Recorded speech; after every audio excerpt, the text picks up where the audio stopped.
നമസ്കാരം. Third division breaking ന്യൂസിലേക്ക് സ്വാഗതം.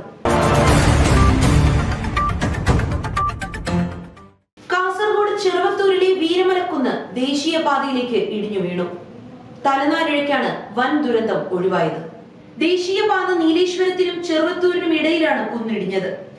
തലനാരിഴയ്ക്ക് വാഹനങ്ങൾ രക്ഷപ്പെട്ടു. വീരമലക്കുന്നിലെ മണ്ണും കല്ലുമെല്ലാം ദേശീയപാതയിൽ പതിച്ചതിനാൽ സ്ഥലത്ത് ഗതാഗതക്കുരുക്ക് രൂപപ്പെട്ടിരിക്കുകയാണ്.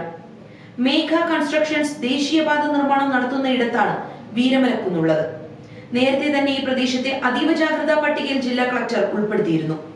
കണ്ണൂർ ഭാഗത്തേക്ക് പോകുന്ന വാഹനങ്ങൾ അപകടത്തിൽപ്പെട്ടു. എന്നാൽ ആളപായം റിപ്പോർട്ട് ചെയ്തിട്ടില്ല. അപകട സ്ഥലത്ത് ജില്ലാ കളക്ടറും NDRF സംഘവും എത്തി. മഴ വീണ്ടും ആരംഭിച്ചതോടെ കുന്നിടിയാൻ തുടങ്ങിയത് പ്രദേശവാസികളെയും ഇതുവഴി പോകുന്ന വാഹനങ്ങളെയും ആശങ്കയിലാക്കിയിരുന്നു.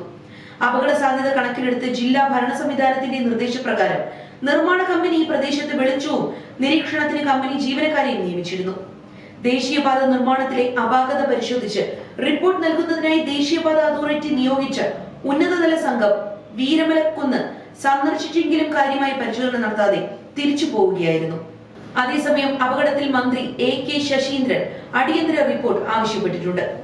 ദേശീയപാതയിലെ ഗതാഗതം ഉടൻ പുനഃസ്ഥാപിക്കാനും നിർദ്ദേശം നൽകിയിട്ടുണ്ട്.